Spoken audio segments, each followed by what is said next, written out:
चलिए, स्वागत है आपका अपने YouTube चैनल द पीसी में।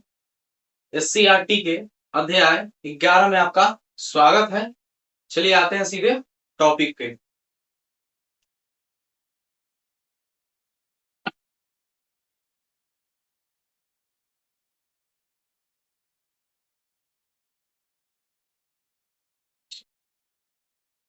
चलिए, अध्याय कितना है? 11 होता है सजीवों में अनुकूलन। सजीवों में अनुकूलम मतलब कि जिसमें जान है, श्वास प्रजनन करता है, श्वसन करता है और वो अपने वातावरण के अकॉर्डिंग ढल जाता है। क्लियर है ना? कोई अनुकूलन है तो उसी के बारे में देखते हैं। कहता है एक ऊंट और एक घोड़े में बहुत गहरी दोस्ती। फिर कहता है दोनों जब भी मिलते ढेर सारी बातें करते। फिर कहता है घोड़े को अपनी तेज चाल और सुंदरता पर घमंड था। ऊंट बड़ा शांत स्वभाव वाला और बुद्धिमान था। फिर कहता है ऊंट का कद बहुत लंबा था। क्लियर? आगे देखते हैं। आगे कहता है एक दिन ऊंट घोड़े को रेत के तूफान की बात सुना रहा था। उसने बताया कि तूफान के कारण वह रास्ते में भटक गया था। 5 दिन तक अपने मालिक को पीठ पर लादे घूमता रहा और फिर जाकर घर पहुंचा। क्लियर है? एक एक्स्ट्रा क्वेश्चन देख लेते हैं। कहता कच्ची है कमल के पौधे, इसी चैप्टर का है। ठीक है, बहुत इंपॉर्टेंट है। कहता है कमल के पौधे ताजे पानी में पाए जाते हैं। क्लियर? चलिए आगे देखते हैं। आपके अकॉर्डिंग ये तो उगता है, देखिएगा पूरा गंदा पानी में, आपके अकॉर्डिंग है ना। लेकिन पानी क्या होता है? ताजा होता है। क्या होता है? ताजा होता है। क्लियर?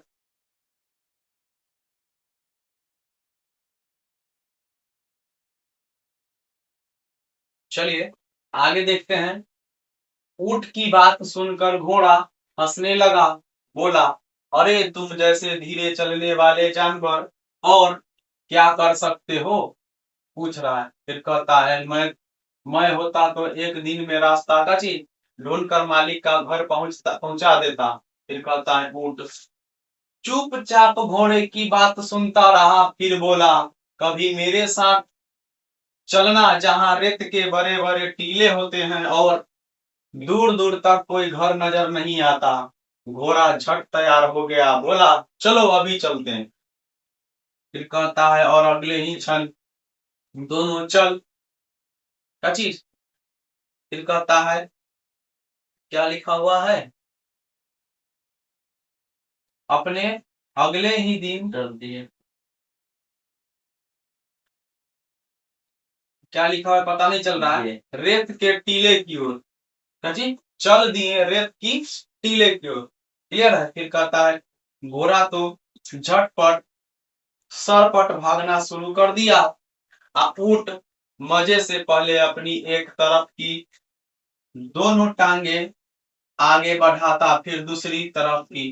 फिर कहता थोड़ी दूर जाकर घोड़ा रुक गया और ऊंट का इंतजार करने लगा। जैसे ही ऊंट पास आया तो घोड़ा बोला कितना धीमे चलते हो, जरा तेज चलो। क्लियर है? एक एक्स्ट्रा क्वेश्चन देख लेते हैं।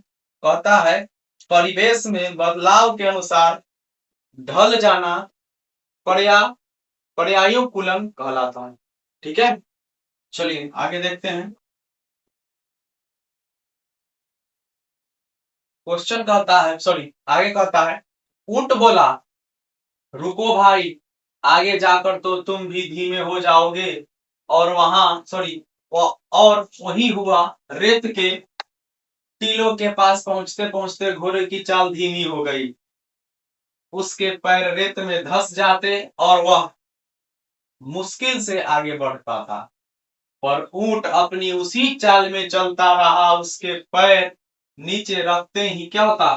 फैल जाता और रेत में धंसने से बच जाते। क्लियर है?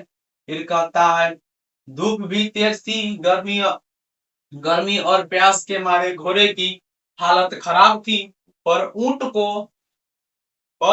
को तो जैसे कोई परेशानी ही नहीं थी और वही अपनी मस्ती में चलता रहा। घोड़ा अब थक चुका था। बोला मुझे आगे नहीं जाना है, चलो वापस चले। ऊंट बोला, क्यों भाई इतनी जल्दी थक गए? चलिए आगे देखते हैं। कहता है घोड़ा तो हाँफ रहा था और झट मुड़ कर वापस जाने लगा, पर यह क्या, अचानक रेत का तूफान आ गया और चारों तरफ अंधेरा हो गया और रेत ही रेत उड़ने लगी। घोड़े की तो हालत खराब हो गई, आंखों में रेत, कानों में रेत, नाक और मुंह में रेत ही रेत। तूफान रुकने तक घोड़े की हालत काफी खराब हो चुकी थी, जबकि ऊंट तूफान में भी आराम से खड़ा रहा। घोड़ा हैरान था, बोला, ऊंट भाई तुम इतने आराम से कैसे खड़े हो? तुम्हारी आंखें, नाक, कान में रेत नहीं गई? चलिए आगे देखते हैं। कहता है ऊंट बोला, मेरे आंखों को देखो, पलकों के लंबे बाल और घनी भौएं उन्हें रेत और मिट्टी से बचा लेती है। देखिएगा कि मेरे आंख पे, भौं पे जो है ये एक तरह से मैग्नेट का काम करता है। धूल मिट्टी उस पर क्या होता है, अट्रैक्ट होकर चिपक जाते हैं। क्लियर? चलिए आते हैं। कहता है मेरे छोटे छोटे कानों में भी रेत आसानी से नहीं जा सकती, अपनी नाक को मैं अपनी मर्जी से खोल सकता हूँ या बंद कर सकता हूँ। क्लियर है? फिर कहता है और जब पांच पांच दिन तक खाते पीते नहीं हो तो जीते कैसे हो? फिर कहता है, घोड़े ने पूछा।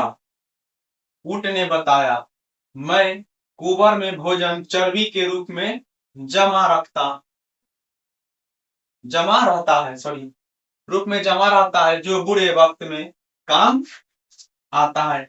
अब पानी पिए बिना भी कई दिन तक जी सकता हूँ।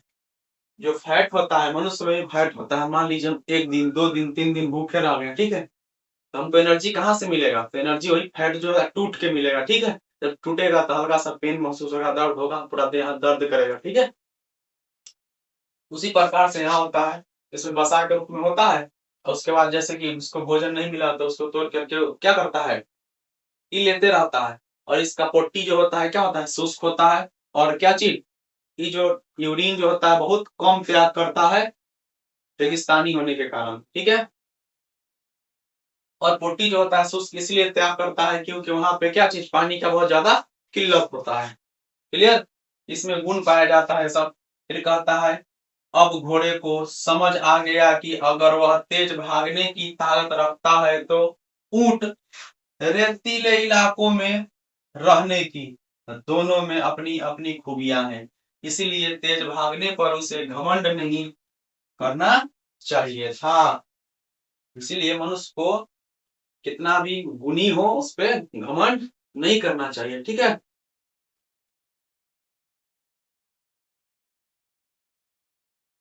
चलिए आते हैं। कहता है बताइए, पूछता है, रेत में चलना ऊंट के लिए क्यों सुविधाजनक? क्योंकि इसका जो पैर जो होता है गद्दीदार होता है। क्या होता है? स्पंजीदार, मतलब कि गद्दीदार। जैसे इस पैर ऐसे करके रखेगा, ऐसे करके मान लीजिए कोई सतह पर रखता है, क्या चीज, मान लीजिए कोई सतह पर ऐसे करके रखता है, तो पैर ऐसे करके रखता है ना, तो ऐसे भींच जाता है, ऐसे कैसे, ऐसे ऐसे भींच जाता है, मतलब फैल जाता है, इसीलिए अच्छा से चल पाता है। क्लियर? इसका स्थान मान लीजिए छोटा रहता है, उस पर वजन पड़ने के बाद और फैल जाता है, इसलिए बालू में अंदर धंस नहीं पाता है, तो चलने में क्या होता है, आसानी होता है। चलिए आगे देखते हैं। कहता है रेत में तूफान से घोड़े की हालत खराब क्यों हो गई? हालत खराब इसलिए हो गई, अब देखिएगा, अब इसका कान जो होता है, हम लोग का कान में छिद्र है, लेकिन ऊंट का क्या होता है, इसका ऐसे करके हिलते रहता है, इसको अपने बंद कर सकता है, खोल सकता है, ऐसे हिलाते रहता है। क्लियर है? जैसे आंख है, आंख पर ढेर सारा बड़े बड़े बाल होते हैं, ऐसे करेगा तो पूरा आंख ढक जाएगा, लेकिन घोड़ा में ऐसा नहीं होता है। क्लियर है? हालत इसलिए खराब हो गई कि जब बालू पे चलता था, जिसका स्पंजदार पैर था नहीं, गद्देदार था नहीं, क्या होता था, डायरेक्ट धंस जाता था। क्लियर है? फिर कहता है ऊंट की नाक में क्या खास बात है? इसमें क्या होते हैं, बाल होते हैं। क्या होते हैं? बाल। चलिए फिर कहता है क्या चीज, ऊंट को उसके कुबर में क्या लाभ है? क्या लाभ है, तो उसमें क्या होता है, वसा स्टोर होता है। क्लियर। फिर कहता है बच्चों, इस प्रकार और भी जानवर अपने आपने देखे होंगे जो अलग अलग जगह पर पाए जाते हैं। और नीचे दी गई तालिका कितना, 11.1 में विभिन्न परिवेश में जंतुओं के नाम लिखिए। चलिए परिवेश के लिए नाम लिखने के लिए कहता है, तो देखते हैं हम लोग। कहता है, यहाँ ध्यान देते हैं, तो क्रियाकलाप कितना है, क्रियाकलाप 1। कहता है तालिका कितना, 11.1 विभिन्न परिवेश में पाए जाने वाले जंतु। जैसे शेर जो होता है जंगल में होता है, रेगिस्तान में क्या होता है, ऊंट होता है, पर्वतीय क्षेत्र में क्या होता है, भालू होता है, और जल में क्या होता है, मछली होता है। क्लियर है। चलिए फिर कहता काची है, तो शेर में बहुत सारे शेर, जैसे जंगल में क्या होते हैं, बहुत सारे जानवर होते हैं। रेगिस्तान में और क्या होते हैं, रेगिस्तान में और क्या पाए जा सकते हैं, जो एक सर्प होता है, क्या चीज, जो रेगिस्तान में पाए जाते हैं। सर्प भी पाए जाते हैं रेगिस्तान में। क्लियर है। पर्वतीय क्षेत्र में बहुत सारे जानवर होते हैं। ठीक है। चलिए आगे देखते हैं। जल में तो जानते ही है, मेढक वगैरह, मछली वगैरह। फिर कहता है इसी तरह जगह जगह पर अलग अलग प्रकार के पौधे भी पाए जाते हैं। जैसे रेगिस्तान में नागफनी, जल में कची कमल, पर्वतीय क्षेत्र में शंक्वाकार पेड़, शंक्वाकार पेड़ जैसे पाइनस तथा कचता है सागवान एवं फर्न, क्या चीज, इत्यादि। फिर कहता है अपने मित्रों, माता पिता एवं अध्यापक से भी इस पर क्या करें, बातचीत कीजिए। पुस्तकों, चित्रों, टीवी कार्यक्रमों, पत्रिकाओं आदि से आप इस तालिका की ओर बढ़ सकते हैं। फिर कहता है इस तालिका कितना, 11.1 में रेगिस्तान एवं जलीय वाले कॉलम में आपको क्या मिला। फिर कहता है क्या दोनों में एक प्रकार के जीव या पौधे हैं, ऐसा संभव है, दोनों में एक प्रकार के पौधे नहीं हो सकते, रेगिस्तान में अलग और जलीय में अलग अलग होगा। क्लियर है। तो कहता है इन दोनों जगहों पर परिवेश में क्या फर्क है, तो परिवेश में फर्क है कि रेगिस्तान गर्म होता है, जलीय नमीदार होता है, निर्जल होता है। क्लियर है। यहाँ का वायु क्या होगा, शुष्क होगा, यहाँ का नम होगा। चलिए आते हैं पॉइंट पे। कहता है जलीय पौधे में फूल और पत्तियां प्रकाश संश्लेषण के लिए जिम्मेदार है। ठीक है, प्रकाश संश्लेषण के लिए। क्लियर।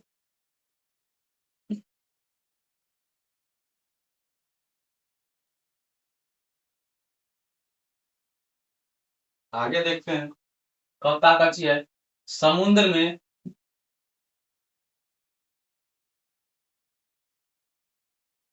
कहता है समुद्र में जंतु तथा पौधे लवणीय जल मतलब खारे पानी मतलब नमकीन पानी में रहते हैं तथा श्वसन के लिए जल में घुली हुई वायु, ठीक है, तो घुली हुई वायु क्या होता है, ऑक्सीजन, क्या होता है, ऑक्सीजन का उपयोग करते हैं। फिर कहता है समुद्र तथा मरुस्थल भिन्न प्रकार के परिवेश हैं और हम इन दोनों क्षेत्रों में बिल्कुल विभिन्न प्रकार के पौधे और जंतु देखते हैं, क्या ऐसा नहीं है क्या। फिर कहता है क्या चीज, पाठ के शुरू में ऊंट एवं घोड़े की कहानी हमने पढ़ी। ऊंट के शरीर में ऐसी क्या खास बातें हैं जो उसे रेगिस्तानी इलाकों में रहने योग्य बनाती है, रहने योग्य क्या बनाती है, रेगिस्तानी योग्य। जस्ट बताएं, उसके कुबर होता है, कुबर में वसा होता है, ढेर सारा क्या करता है, भोजन को इकट्ठा मतलब वसा के रूप में इकट्ठा रहता है। फिर कहता है इसके लक्षण को सूक्ष्म सॉरी सूचीबद्ध करें और फिर कहता है किन परिस्थितियों में ऐसा हुआ होगा। चलिए एक एक्स्ट्रा क्वेश्चन देखते हैं। कहता है जलीय पौधे में फूल और पत्तियां क्या चीज, प्रकाश संश्लेषण के लिए जिम्मेदार होते हैं, क्या चीज, प्रकाश संश्लेषण के लिए जिम्मेदार होते हैं।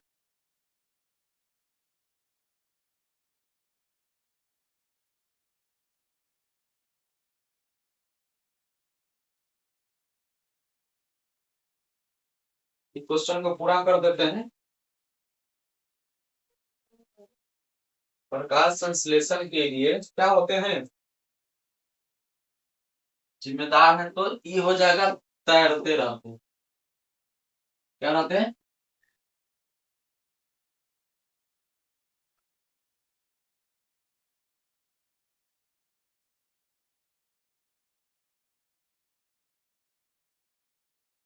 तैरते रहते हैं। तो जलीय पौधे, फूल और पत्तियां प्रकाश संश्लेषण के लिए क्या रहते हैं? तैरते रहते हैं।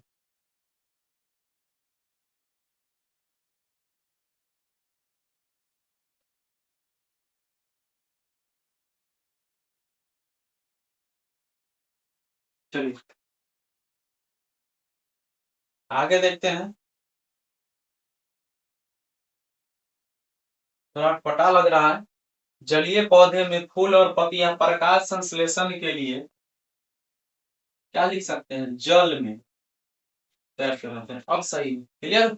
यही क्वेश्चन हम लोग आगे देखेंगे अच्छी तरह से। अब क्वेश्चन सुधर गया है। जलीय पौधे में फूल और पत्तियां प्रकाश संश्लेषण के लिए जल में क्या रहते हैं? तैरते रहते हैं। बहुत बहुत इंपॉर्टेंट क्वेश्चन। क्लियर है। चलिए आगे देखते हैं।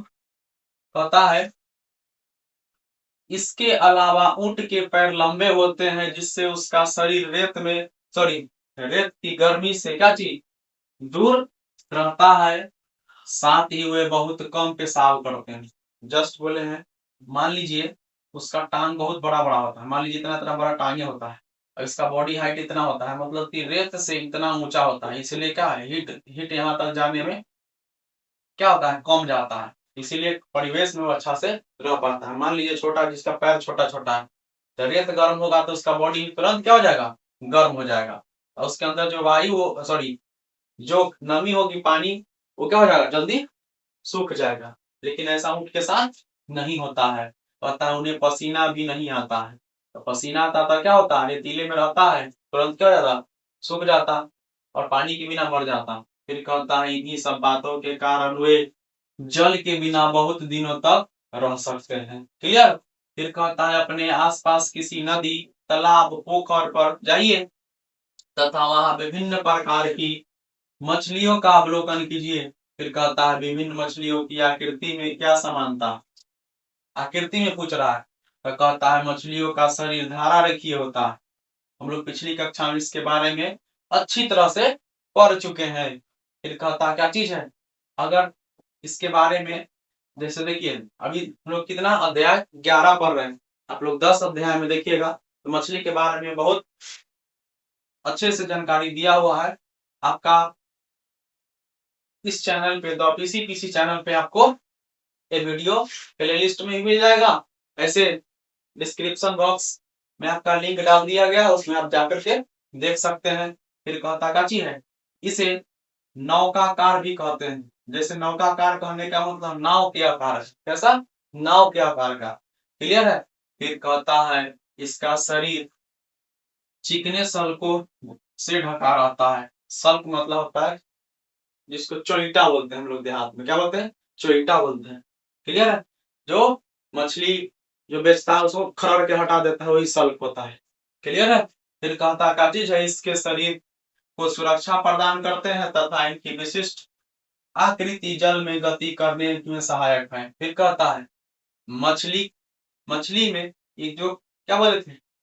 फिन। क्या बोले थे? फिन जो होता है पक्ष। पक्ष जिससे ऐसे करके तैरता है, नीचे ऊपर रहता है। ठीक है। फिर कहता है पक्ष एवं पूंछ चपटे होते हैं तो उसे जल के अंदर दिशा परिवर्तन एवं संतुलन बनाए रखने में मदद करते हैं। क्या ऐसी ही कई बातें अन्य जलीय जंतुओं में भी हैं? तो यस है, इसका आंसर क्या होगा? है। क्लियर। चलिए आगे देखते हैं। कहता है हमने देखा कि मछली एवं ऊंट में अलग अलग शारीरिक संरचनाएं हैं जो उन्हें जल एवं रेगिस्तान में रहने में मदद करती है। ऐसे ही पृथ्वी पर असंख्य जीव जंतु एवं पौधे पाए जाते हैं। फिर कहता है जिनमें अपने परिवेश में रहने के लिए कुछ विशिष्ट संरचनाएं होती हैं। ऐसी विशिष्ट संरचनाओं एवं स्वभाव की स्थिति को अनुकूलन कहते हैं। क्लियर। कहता है एक सजीव जिस परिवेश में रहता है जहां से उसे भोजन, वायु, शरण स्थल एवं अन्य आवश्यकताएं पूरी होती है, उसका वास स्थान बोलते हैं। मतलब जहां रहता है उसको सब कुछ क्या होता है? अवेलेबल होता है। जैसे हम लोग घरे रहते हैं, क्या चीज हम लोग को घर पे हर चीज मिलते रहता है। जैसे भोजन टाइम से क्या वास स्थान कहलाता है। क्लियर है ना। चलिए आगे देखते हैं। फिर कहता काची है कि जमीन पर पाए जाने वाले सजीवों के पास सॉरी वास स्थान। अब यहाँ कहता है जमीन पर पाए जाने वाले, जमीन पर पाए जाने वाले ढेर सारे जीव जंतु जैसे हम लोग हैं, ठीक है, मनुष्य हो गया। फिर कहता है स्थान, स्थलीय वास, वास मतलब रहने वाला स्थान है, ठीक है, वास स्थान तथा जल में पाए जाने वाले सजीवों के वास स्थान को जलीय वास स्थान कहते हैं। जल में रहेगा उसको जलीय, थल में रहेगा क्या चीज, थलीय बोलेंगे उसको। क्लियर है। चलिए एक एक्स्ट्रा क्वेश्चन है, देखते हैं। रेगिस्तानी पौधे में के बाह्य त्वचा पर क्यूटिकल्स पाए जाते हैं, जिसके कारण पानी का वाष्पीकरण क्या करता है, कम करता है, ठीक है, इससे कम होता है, क्योंकि रेगिस्तान का वायु क्या होता है, क्या होता है, गर्म होता है, शुष्क होता है। क्लियर है। बहुत ही इंपॉर्टेंट पॉइंट है जो लिखा हुआ है। चलिए आगे हम लोग देखते हैं। आगे कहता है स्थलीय वास, स्थान में कई विशेषताएं हैं जो वन, घास के मैदान, रेगिस्तान और पर्वतीय प्रवेश, इसी प्रकार जलीय आवास में भी विविधताएं हैं, जैसे दल दल, खारे पानी की झीलें एवं समुद्र एक्सेट्रा मतलब इत्यादि। कहता है जीव अपने पर्यावरण के साथ सामंजस्य कर करके ही जीवित रहता है। सामंजस्य मतलब उसके अकॉर्डिंग, मतलब सामंजस्य मतलब उसी के अकॉर्डिंग ढाल करके अपना, मतलब जैसा देश वैसा भेष, इस टाइप से। फिर कहता है सामंजस्य कितने दो प्रकार का होता है। एक में कहता है अल्प मतलब कम, लंबी मतलब ज्यादा। कहता है अल्प अवधि में विकसित क्या चीज होता है, विकसित होने वाला सामंजस्य। एक कहता है लंबी अवधि में विकसित होने वाला सामंजस्य। क्लियर है, मतलब तुरंत अनुकूल हो जाना। एक लंबी लंबी स्थिति तक अनुकूल होने में लेट लगेगा, अस्तर से होते होते होते तब जाकर के होता है, कोई इंस्टेंट बदल जाता है। जैसे कहता है अपने परिवेश में होने वाले परिवर्तनों के साथ सामंजस्य स्थापित करने के लिए कुछ जीवों में थोड़े समय के लिए परिवर्तन हो सकते हैं। उदाहरण के लिए यदि हम मैदानी क्षेत्र में रह रहे हैं और अचानक पर्वतीय क्षेत्र में चले जाए तो हमें श्वास लेने में कठिनाई होती है, तथा कोई भी शारीरिक श्रम, क्या चीज, कोई भी शारीरिक श्रम, तो यहाँ समझ लेते हैं सांस लेने में दिक्कत क्यों होती है कि ऑक्सीजन लेवल ऊपर जाकर के क्या होता है, घट जाता है। तब देखिएगा ये कब बढ़ेगा, तो जब हमारा शरीर में आरबीसी बढ़ जाएगा तभी जाकर के सांस लेने में क्या होगा, आसानी होगा। नहीं तो वहां पे क्या चीज, वहां पे खाना बनाने में दिक्कत होगा। हम लोग के यहाँ 100 डिग्री सेल्सियस पर पानी खोल जाएगा, वहां कम पर खोलेगा, तो वहां पर लेट से खाना बनेगा हम लोग के बजाय, मतलब स्थल पर रहने वाले के। क्लियर है। चलिए एक एक्स्ट्रा क्वेश्चन कर लेते हैं इससे पहले। कहता है जीव अपने परिवेश में अनुकूलन द्वारा उपयुक्त होते हैं। क्लियर है, क्वेश्चन है कि जीव अपने परिवेश में अनुकूलन द्वारा, किसके द्वारा, अनुकूलन द्वारा, जैसे ठंडी है तो ठंडी, गर्मी है तो गर्मी, फिर कहता है उपयुक्त होते हैं। ठीक है, चलिए आगे देखते हैं। कहता है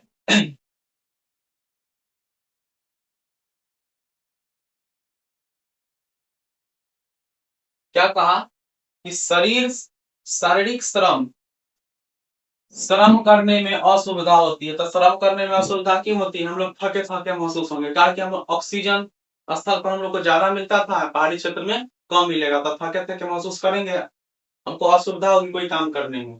फिर कहता है थोड़े दिन में हम उस परिवेश में सामंजस्य कर लेते हैं, तो रहते रहते क्या होता है, आदत लग जाता है, लेकिन एकाएक नहीं हो सकता है। क्लियर है। फिर कहता है इस प्रकार के अस्थायी अनुकूलन को पर्यानुकूलन कहते हैं। कहता है इससे अलग कुछ सामंजस्य लंबे अंतराल के बाद उत्पन्न होता है, जैसे उच्च पर्वतीय क्षेत्रों में रहने वाले लोगों में जन्म से ही फेफड़ों की क्षमता अधिक होती है, क्योंकि पर्वतीय क्षेत्रों में ऑक्सीजन की मात्रा क्या होती है, जस्ट बोले कम होती है। हम लोग का फेफड़ा उन लोग के फेफड़ा से कमजोर होता है। क्लियर, हम लोग आसानी से ऑक्सीजन प्रोवाइड हो जाता है, उन लोग पर प्रेशर थोड़ा ज्यादा होता है। क्लियर, कम होने के कारण इस पर प्रेशर ज्यादा लगता है। फिर कहता है यह अनुवांशिक अनुकूलन है। फिर कहता है कि आपके साथ ऐसा पर्यानुकूलन हुआ है। फिर कहता है विस्तार से अपने दोस्तों के साथ चर्चा कीजिए। फिर कहता है क्या पर्यानुकूलन लंबे समय तक रहता है या अपने परिवेश में आने पर समाप्त हो जाता है। तो मान लीजिए फिर हम स्थल पर आएंगे तो हमको सांस लेने में दिक्कत नहीं होगा, लेकिन हम लोग वहां जाएंगे तो दिक्कत है। क्लियर। चलिए क्वेश्चन देख लेते हैं। कहता है जलीय पौधे की जड़ें जलाशय की तलहटी में स्थापित रहती है। क्लियर। क्वेश्चन क्या कहा, जलीय पौधे की जड़ें जलाशय की तलहटी में स्थापित रहती है। क्लियर। चलिए आगे देखते हैं।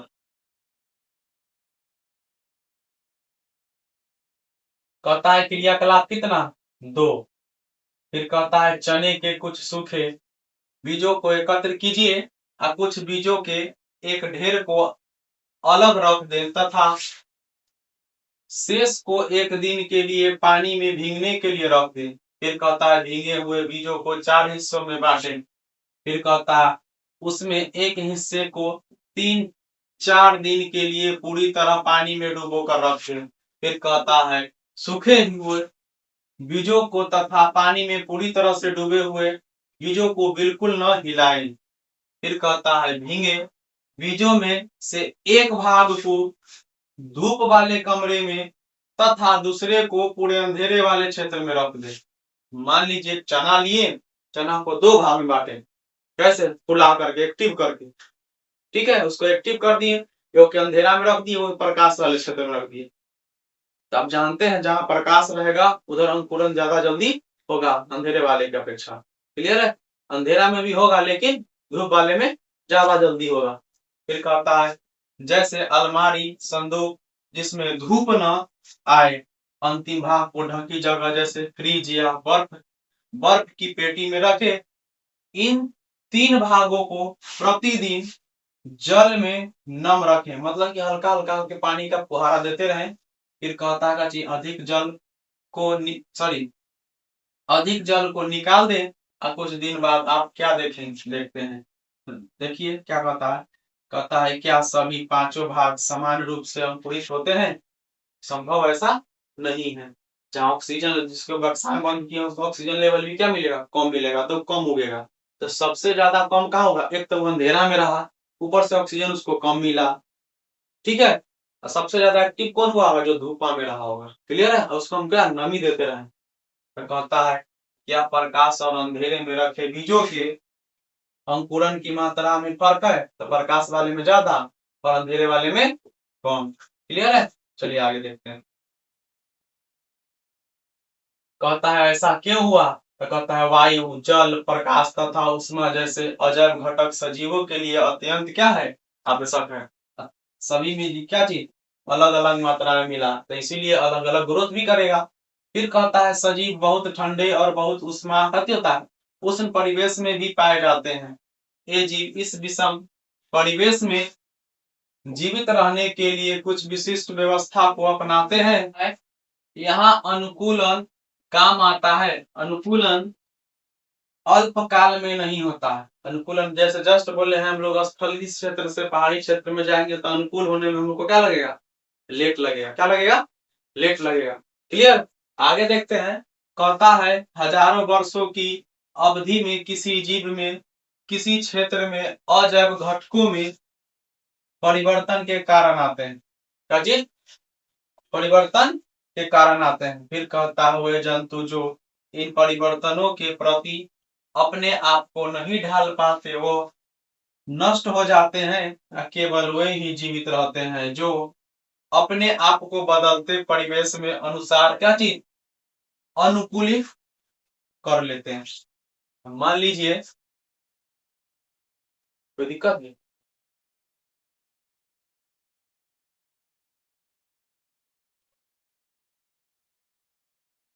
गेरुआ नीचे से ई वाला है ना से बुझाय छै। फिर कटवाएगा। ई तो कटबे करतत न। छोड़। ठीक। ई बुझाय छै आब अच्छा हम काट ले। कर देता। चलिए आगे देखते हैं। हाँ ये बोलैथे न राहु बोल देलु तब हट लगा। बोल दिए। तो बोल रहे तो स्टार्ट है। चलिए,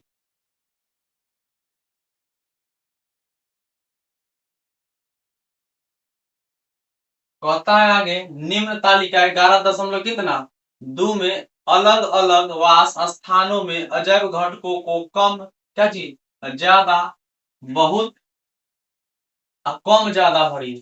ठीक है, कहता है घटक दिया है ताप, पानी, मिट्टी, हवा, प्रकाश। तो मान लीजिए ताप घटक है, तब ताप जो होता है मरुस्थलीय क्षेत्र में दिन में क्या होता है, जाता है क्या चीज के कारण, धूप के कारण, रात में क्या होता है, कम हो जाता है। मैदानी क्षेत्र क्या है, कम है, कहीं रेतीला है पूरा वहां। फिर कहता है जली भी क्या होता है, कम होता है। तो कहता है यहाँ देखिएगा, तो यहाँ कहता है जलीय क्षेत्र, तो यहाँ फिर कहता है पानी, तो पानी भी क्या होगा, कम में ना होगा। मैदानी भी क्या होगा, जैसे मैदानी मैदानी क्षेत्र में, वह मैदानी क्षेत्र है नहीं। फिर कहता है मरुस्थल, मरुस्थल में पानी होता कहाँ है, मिट्टी भी नहीं होता, मरुस्थल है तो क्या होगा, रेत होगा। फिर कहता है हवा क्या होता है, शुष्क होता है। प्रकाश क्या होता है, प्रकाश भी अवेलेबल होता है, लेकिन वहां पे ज्यादा गर्मी होता है, किसके कारण से, रेतीले रेतीले होने के कारण से। क्लियर है, इसमें आप फील कर सकते हैं ऐसे। मैदानी क्षेत्र में देखिएगा प्रकाश, मैदानी क्षेत्र में क्या होता है, ये कह रहा है मैदानी क्षेत्र, यहाँ क्या होते हैं, कम में होते हैं यहाँ पे। ठीक है, जैसे कहता है प्रकाश के बारे में पूछ रहा है, तो प्रकाश और सभी जगह क्या होता है, सिमिलरिटी होता है पूरा। ऐसा थोड़े होता है कि हमारे घर पे ज्यादा पड़ेगा, बगल वाला के घर पे कम। मतलब कि राज्य के अनुसार थोड़ा बहुत सूर्य के क्या चीज, उत्तरायण और दक्षिणायन होने के कारण थोड़ा सा क्या चीज कम और ज्यादा हो सकता है, इससे ज्यादा नहीं हो सकता है। क्लियर है, आगे देखते हैं।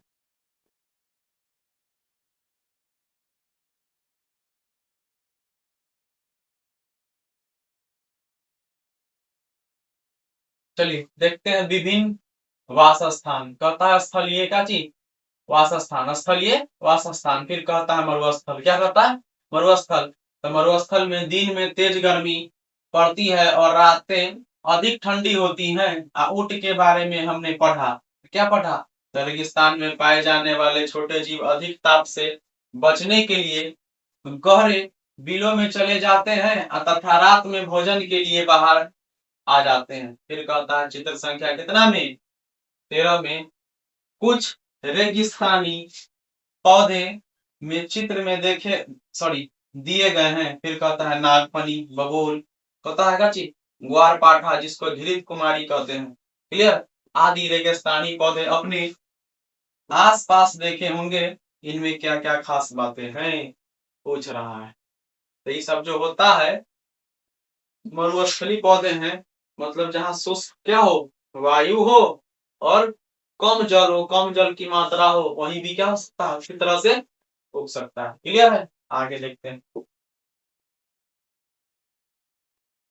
फिर कहता है क्रियाकलाप कितना में, क्रियाकलाप 3 में। कहता है गमले अथवा बगीचे में लगे एक कैक्टस, क्या होता है, कैक्टस, तथा पत्तियों वाले एक पौधा लीजिए, अब दोनों को पॉलीथीन में ढक दीजिए, अब कुछ देर बाद धूप में रहने दीजिए।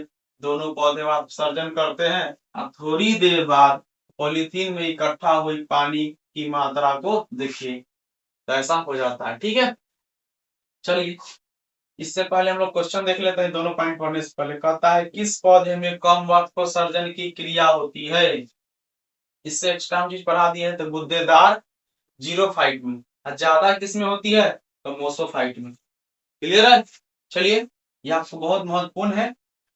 क्लियर, चलिए आगे देखते हैं दोनों पॉइंट को। कहता है किस पौधे में कम वाष्पोत्सर्जन किया, मतलब किस पौधे ने वाष्पोत्सर्जन कम किया, पूछ रहा है। तो वाष्पोत्सर्जन कम कौन करता है, जैसे कैक्टस वगैरह हो गया, ठीक है, जैसे नागफनी हो गया, ठीक है, और इसको क्या बोल सकते हैं हम लोग, जैसे बबूल का पेड़ हो गया, ठीक है। चलिए कहता है कम वाष्पोत्सर्जन क्या चीज, इस पौधे को अपने परिवेश से अनुकूलन में किस प्रकार मदद करता है।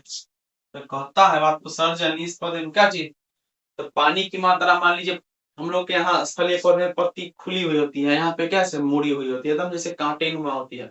इस पर जब धूप पड़ेगा तो क्या होगा, पानी का अवशोषण जो होगा कम हो पाएगा। क्लियर है, चलिए आगे देखते हैं। कहता है पर्वतीय क्षेत्र। क्या कहता है?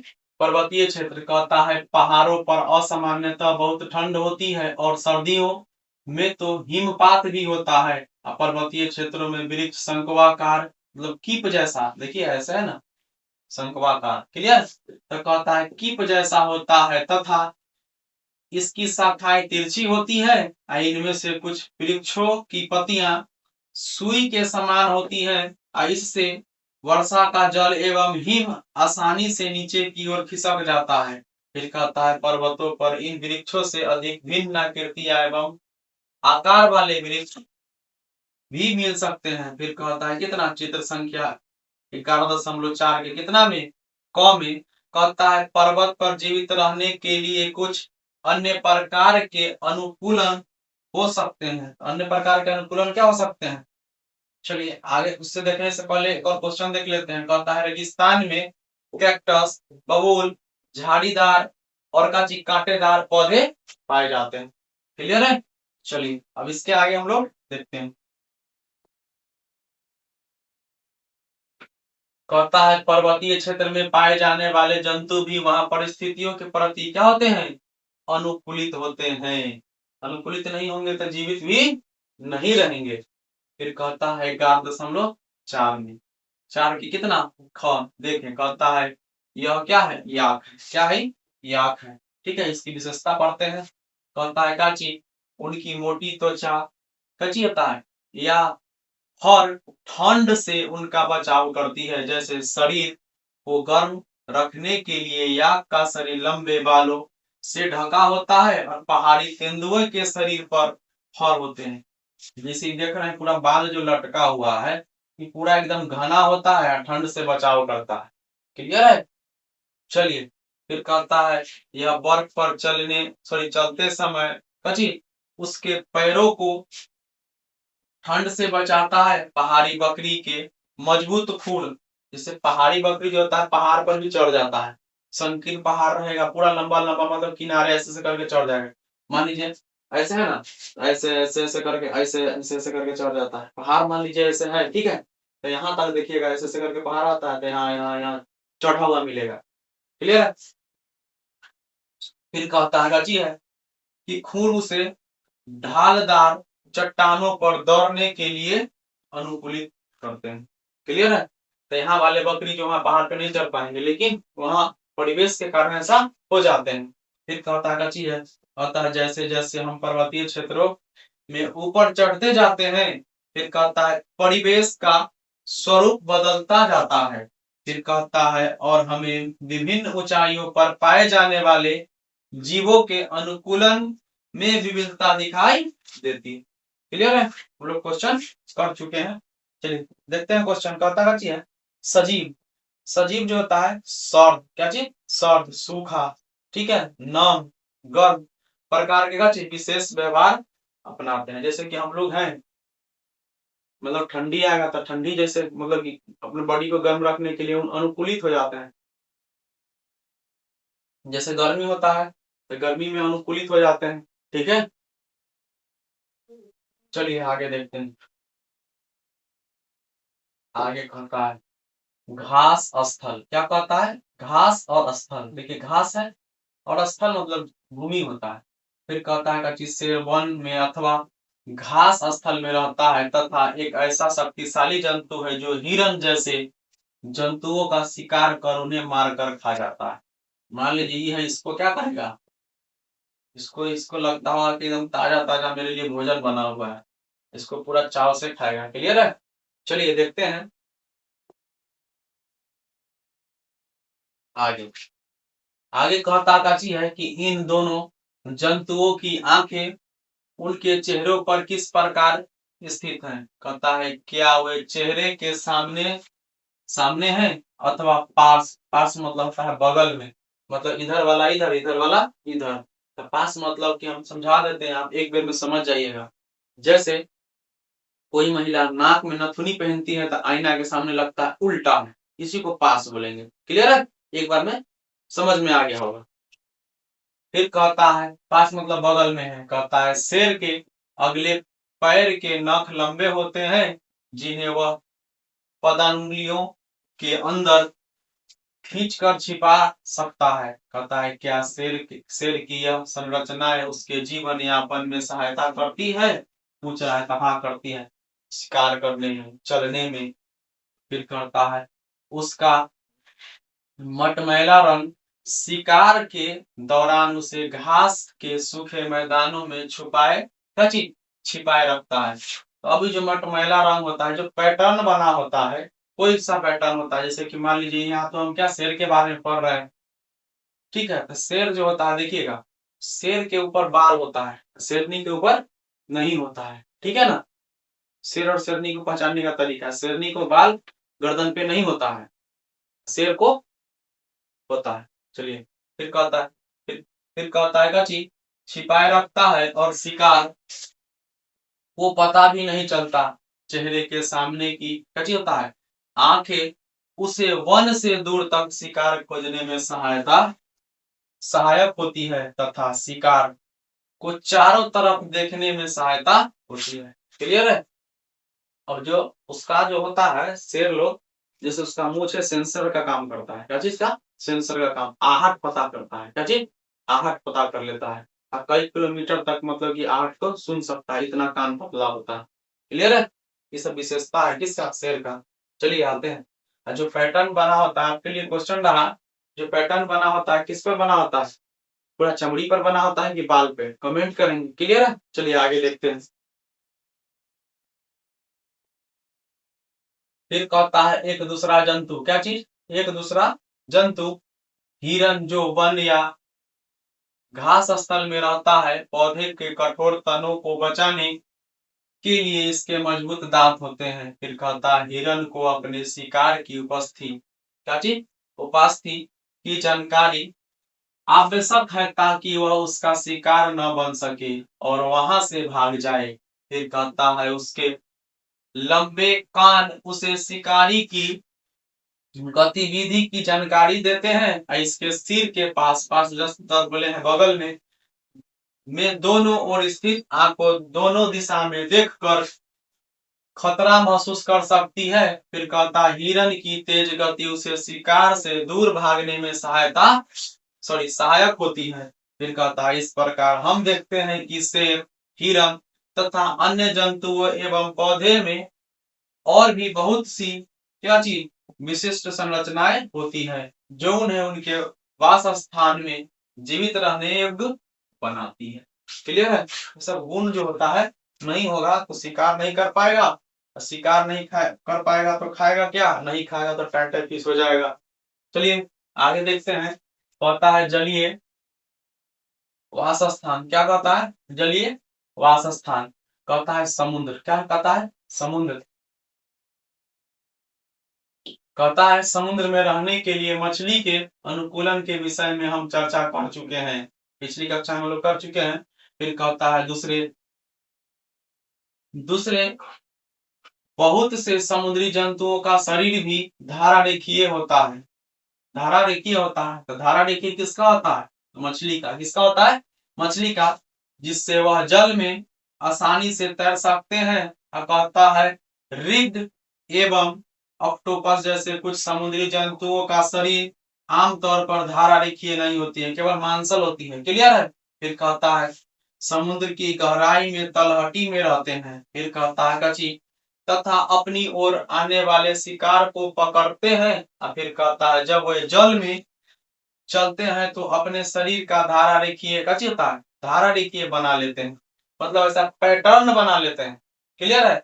फिर कहता है जल में श्वास लेने के लिए इनमें गलफड़े मतलब क्लोम होते हैं। क्या होते हैं? क्लोम होते हैं।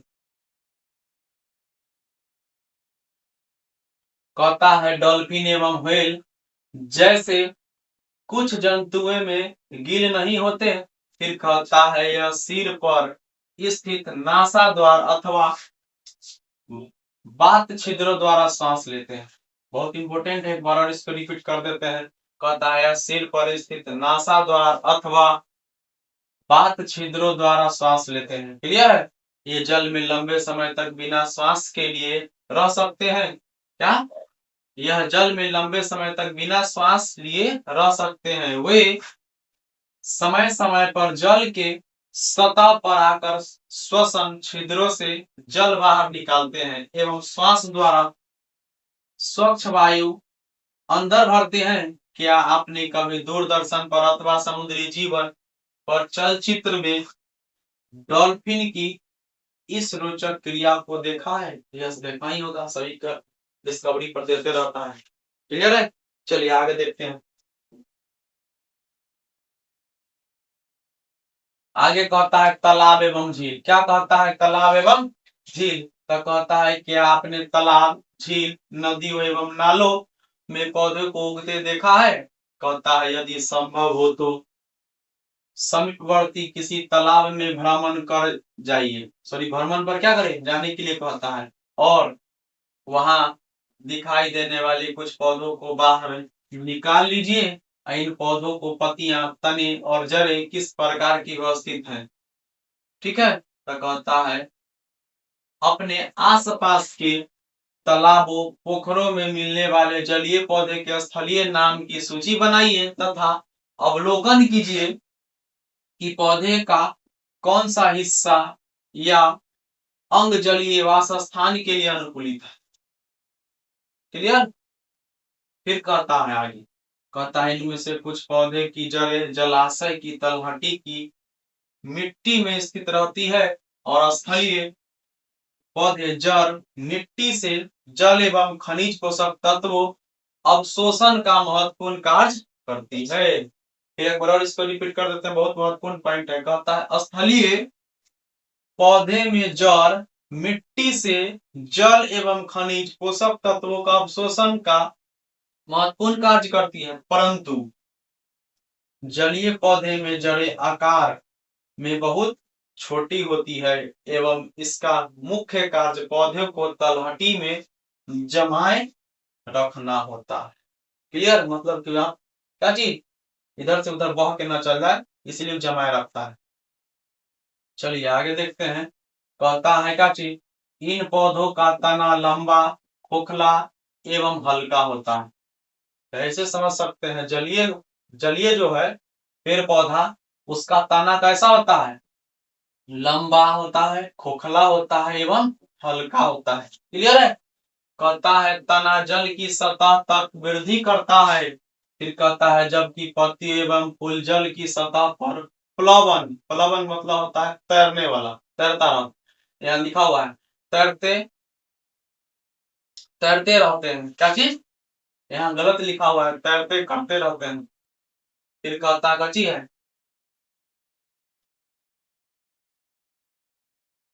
आपने तालाबों में कलम के पौधे को देखा होगा। क्या चीज? कमल जो होता है पर पौधे को क्या आप लोग देखे ही होंगे। फिर कहता है फूल जल की सतह पर रहती है तथा बड़ी बड़ी गोल पत्तियां जल की सतह पर फैली रहती है। जलकुंभी पौधे का नाम भी आपने सुना होगा। तो मान लीजिए उस पर तैरते रहती है, किसके लिए? तब प्रकाश संश्लेषण के लिए। क्लियर है? चलिए फिर कहता है कुछ जलीय पौधे जल में पूरी तरह डूबे रहते हैं। क्या रहते हैं? फिर से रिपीट करते हैं, कुछ जलीय पौधे जल में पूरी तरह से डूबे रहते हैं। ऐसे पौधे के सभी भाग जल में वृद्धि करते है। इनमें से कुछ पौधे की पत्तियां संकरी। क्या चीज? संकरी मतलब क्या होता है? नैरो टाइप का। ठीक है। फिर कहता है एवं पतले रिबन की तरह होती है। फिर कहता है यह बहते क्या चीज? जल में सरलता से मुड़ जाती है। और फिर कहता है कुछ अन्य पौधे में पत्तियां बहुत अधिक विभाजित मतलब अलग अलग होती है। और फिर कहता है जिससे जल इनके बीच से बहता रहता है और पत्ती को कोई क्षति नहीं होती है, मतलब पानी के साथ नहीं बहता है। क्लियर? फिर कहता है आपने मेढक को देखा ही होगा, मौका मिले तो इसके पीछे पाँव को ध्यान से देखिए। फिर कहता है मेढक के पिछले पांव लंबे मजबूत होते हैं तो उसे छलांग लगाने एवं शिकार करने में मदद करते हैं। कहता है इन पश्च पदों में जलवायु पदांगुलियां होती है। फिर कहता है कची पद मतलब यहाँ देखिए, पाद मतलब क्या होता है पैर, और उसमें उंगली होता है, उसको उंगली कहते हैं, मतलब फिंगर। फिर कहता है जो उन्हें तैरने में सहायता करती है। फिर कहता है हमने केवल कुछ जंतुओं एवं पौधे की चर्चा की। कहता है जबकि विभिन्न आवासों में रहने वाले जीवों की संख्या बहुत अधिक है। कहता है कल्पना कीजिए कि यदि हम पृथ्वी के सभी क्षेत्रों में उपलब्ध पौधों की पत्तियों की एल्बम तैयार करें तो उनमें कितनी विविधता होगी। तो विविधता होगी, क्योंकि जल वाले अलग होंगे, थल वाले अलग, स्थल वाले अलग होंगे, जल वाले में भी सभी प्रकार अलग अलग होते हैं। क्लियर है? चलिए आगे देखते हैं। आगे क्या कहता है? नए शब्द। अनुकूलन मतलब एडेप्टेशन होता है। आवास स्थान जिसको क्या बोलते हैं? हैबिटेट बोलते हैं। अजैव घटक जिसको क्या बोलते हैं? एबोएटिक फैक्टर बोलते हैं। फिर कहता है सजीव लिविंग थिंग्स बोलते हैं। ऊष्मा जिसको हीट बोलते हैं। क्लियर है? पर्यानुकूलन जिसको क्या बोलते हैं? एक्लिमेटाइजेशन बोलते हैं। एक्लिमेटाइजेशन, ठीक है। अवशोषण जिसको क्या बोलते हैं? एब्जॉर्प्शन बोलते हैं। एब्जॉर्प्शन, क्लियर है? पदांगुलियां जिसको क्या बोलते हैं? टॉस बोलते हैं। फिर कहता है धारा रेखीय होता है जिसको स्ट्रीम लाइन बोलते हैं। फिर कहता है नासाद्वार जिसको क्या बोलते हैं? नेसल क्या बोलते हैं? एपर्चर बोलते हैं। नेसल नेसल एपर्चर। क्लियर है? आगे देखते हैं।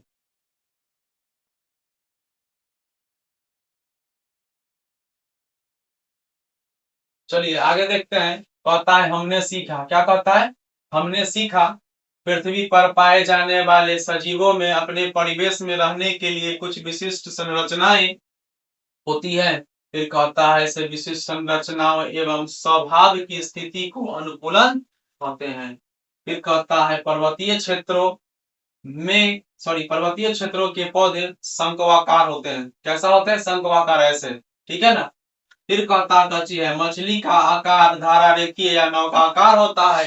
फिर कहता है कची डॉल्फिन एवं व्हेल जैसी जंतुओं में गिल गलफरे नहीं होते हैं। क्लियर है? चलिए फिर कहता है मेढक के पिछले पैरों में झिल्ली युक्त पदांगुलियां होती हैं जो उन्हें तैरने में सहायता करती हैं। क्लियर है? चलिए आगे देखते हैं। शादी वाला आवाज इसमें रिकॉर्ड बढ़ जाता होगा, भोपू लगी है। चलिए हम लोग तेजी में क्वेश्चन कर लेते हैं। ये सब्जेक्टिव क्वेश्चन है जो एक लाइन में संभव नहीं है, इसको देख लेते हैं। फिर कहता है स्थल पर पाए जाने वाले पौधे एवं जंतुओं का वास को स्थलीय वास कहते हैं। नेक्स्ट कहता है वे वास स्थान जिनमें जल में रहने वाले पौधे एवं जंतु रहते हैं तो जलीय आवास कहलाते हैं। क्लियर? या का शरीर लंबे बालों से ढका होता है। नेक्स्ट कहता है मछली का शरीर नौकाकार होता है जिसे वह जल में आसानी से तैर सकती है। नेक्स्ट क्वेश्चन देखते हैं। कहता है जलीय पौधे का तना लंबा खोखला एवं क्या होता है? हल्का होता है। चलिए आगे देखते हैं। आगे कहता है कि मिलान कीजिए। क्या कहता है? मिलान कीजिए। देखिएगा यहाँ जैसे मछली होता है, मछली का कैसा होता है? धारा रेखीय होता है। ऊंट कैसा होता है? ऊंट में क्या होता है? कुबर होता है जिसमें क्या होता है? बसा होता है। फिर कहता है नागफनी होता है, नागफनी कम अपसर्जन करता है। फिर याक जो होता है क्या चीज होता है? पहाड़ी जानवर होता है। फिर कहता है घोड़ा क्या होता है? उसका मजबूत खूर होता है। क्लियर है? चलिए आगे देखते हैं। कहता है सही विकल्प चुने। कहता है ऊंट न्यून परिवेश में पाए जाने वाला जंतु है तो मरुस्थलीय है। फिर कहता है धारा रेखीय शरीर होता है तो मछली का। चलिए आगे देखते हैं। आगे कहता है कच्ची हमें श्वास लेने में कठिनाई होती है पर्वतीय क्षेत्र में। फिर कहता है घास स्थल अथवा वनों में शक्तिशाली जंतु है, कौन है? तो जानते ही है, शेर है। फिर कहता है जलकुंभी पाया जाता है कहाँ? तो जल में, जैसे जलकुंभी जैसे जल। चलिए आगे देखते हैं। चलिए आज का क्लास यहीं तक, मिलते हैं नेक्स्ट डे नेक्स्ट क्लास के साथ। आपको एनसीईआरटी से प्यार है तो इस क्लास से जुड़िए, ठीक है। चलिए इस चैनल से, आपका चैनल द पीसी से अवश्य जुड़े। जो जिन विद्यार्थियों को कंपटीशन का तैयारी करते हैं, बीपीएससी का तैयारी करते हैं, एससीईआरटी और एनसीईआरटी से प्यार है तो क्लास से अवश्य जुड़े।